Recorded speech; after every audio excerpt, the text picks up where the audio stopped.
Exato. E na questão dos médicos em si, que a gente conhece alguns médicos que, pô, o cara ganha muito dinheiro, mas ele não consegue administrar isso bem e muitas vezes se endivida. Então você sendo médico, estando nesse meio aí, como que você vê os seus colegas de profissão?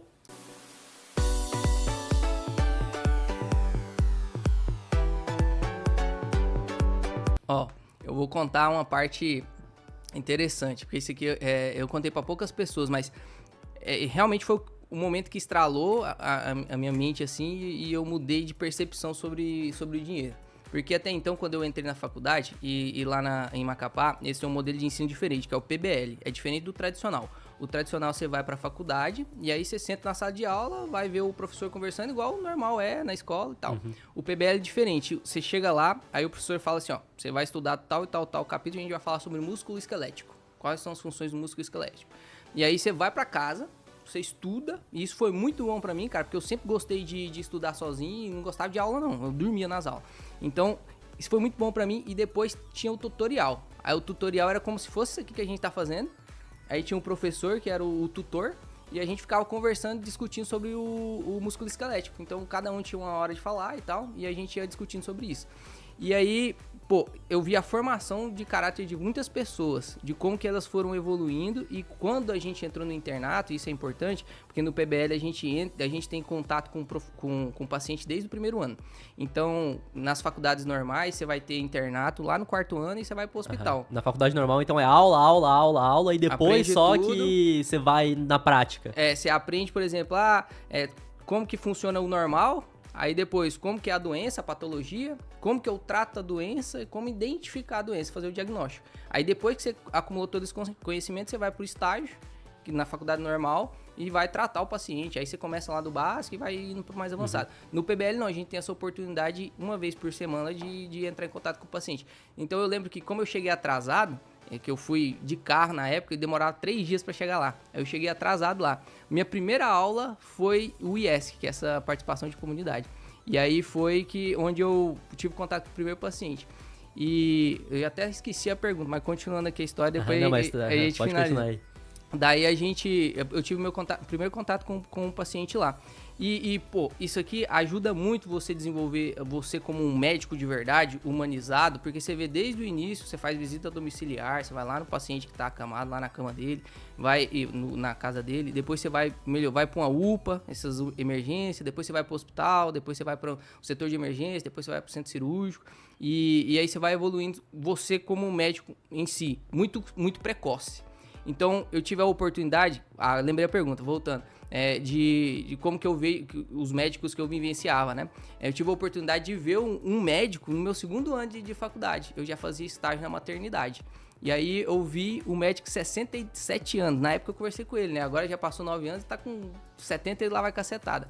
67 anos, grisalhão, todo destruído mesmo, assim, e cansado. Você olhava pra ele assim, olheira pra caramba.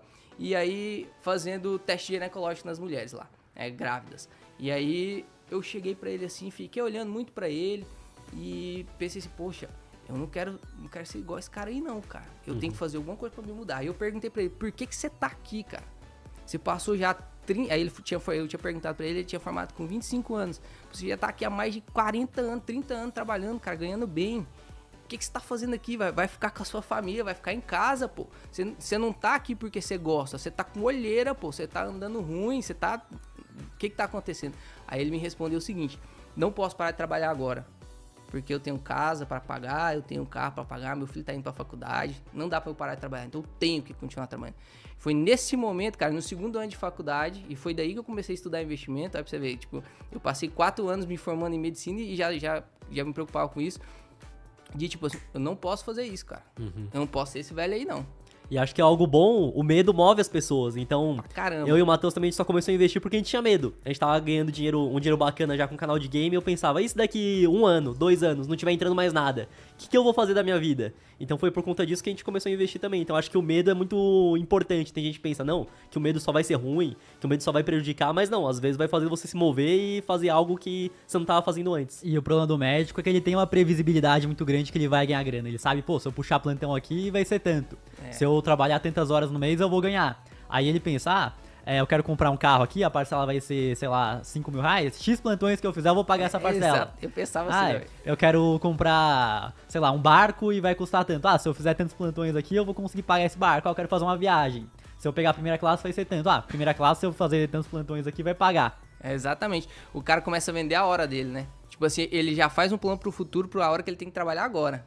Aí, tipo, por exemplo, ele vai vendendo os plantões do mês dele, tem 30 dias de plantão. O cara tem, por exemplo, eu já fui da loucura de fazer 72 horas de plantão, quando eu comecei a trabalhar. Porque eu era muito preocupado com o dinheiro. Graças a Deus eu me libertei disso. Mas no começo eu trabalhava pra caramba. E eu vendia minhas horas. Tipo, não, eu quero fazer isso. Quantas horas é o que eu tenho que fazer? Quantas horas que eu tenho que trabalhar? Quanto que paga um plantão de 72 horas? Cara, na época que eu comecei a trabalhar, tava na época de pandemia. E lá em Macapá, que é onde não tem muito médico, né? A faculdade lá, quando eu entrei, era a turma 6. Então, tipo, não tinha muito médico. A gente recebia 2 mil reais por plantão de 12 horas. Então era 6 mil já no de 72? Não, dava 4 por dia. Então dava 8, 10 mil. 10 mil reais em 72 horas. Aí, lógico, tinha que pagar uns impostinhos, como que era pessoa física, tinha que pagar 27 mil de imposto. Então ficava ali uns 6, 7. Eles não contratam PJ pra você pagar o imposto Lá menor, não, lá não. Aqui no Sul isso é muito mais... É só pelo PJ, né? Mas lá não, era pessoa física. E aí, tipo, olha pra você ver, olha o contraste de realidade. Por que médico é tão endividado? Se você for pesquisar aí, médico tem uma população, tem um percentual de endividamento muito alto. E de depressão também. O maior índice de suicídio é em médico. Sabia Olha, isso? Sabia não. O maior índice de suicídio é em médico, cara. E por que isso acontece? Olha o contraste de realidade, cara. Pensa, vocês provavelmente vivenciaram isso também. Eu recebia 900 reais por mês, eu comia miojo e cookie Todd. E aí, de um mês pro outro, eu ganhei 40 mil reais, pô. Imagina que loucura. E sendo que você teve que se preparar 3 anos, ainda que tem gente que se prepara mais tempo, pra conseguir passar na faculdade, depois teve que estudar pra caramba. Muitos médicos têm que fazer residência, especialização. Então é muito tempo que você tá antecipando isso pra depois do nada já passar a ganhar muito, né? Imagina seu cérebro lá pensando assim, cara, eu tô dando tanto esforço, tô estudando tanto, tô tomando tanto café, tô ficando tão acordado, tô trabalhando pra caramba, porque você não recebe nada ainda, você faz estágio, você não recebe nada. Imagina tudo isso represado no seu córtex. E aí, pá, cai 40 mil reais na sua conta. O que você vai fazer? E o cara sabe, quando ele formar e for trabalhar, ele vai ganhar isso já. Ele já tá com essa expectativa. Ele já tá preparado, ele já sabe que ele vai ganhar bem. E aí, você se vende mesmo, pô. Realmente, eu falava, eu era um prostituto de plantão, pô. Eu vendia minha hora, toda hora, assim, ó. Tem plantão aqui, quer vir? Quero. Toda hora, porque realmente era uma coisa que o dinheiro a única motivação que eu tinha era o dinheiro. Tipo, a única motivação que eu tinha. Lógico, tratei pacientes, inclusive conheci uma paciente que mudou minha vida também, mas assim, sempre fazendo o melhor em qualquer lugar que eu estiver, sempre tratando meu pessoal, mas eu ia muito por causa do dinheiro. E aí, por exemplo, nesse meu primeiro salário de 40 mil reais, eu não sabia onde gastar, cara. Eu já tinha pagado o aluguel, então eu peguei e comprei o celular pra Ingrid. Aí eu paguei os dentes da minha mãe, que ela tinha ela sofreu um acidente, ela tinha um dente estragado, eu paguei todos os dentes dela. E gastei mais 6 mil reais ali com alguma outra coisa que eu queria comprar e vivi com uns 900 reais, cara. Olha que loucura, né? E aí, tipo, depois eu passei ainda uns 2 ou 3 meses aproveitando do salário e foi a hora que eu lembrei, saca? Esse médico, cara, ele vem sempre na minha cabeça, cara. E isso era que ano que você formou e passou a... Foi 2015, 15, 16, 17, 18, 19, 20... 20, 2020. 2020 pra 2021. E aí eu lembrei do médico no 3º mês. Foi quando eu abri o canal um pouco antes, mas eu não tinha criado a carteira pública ainda.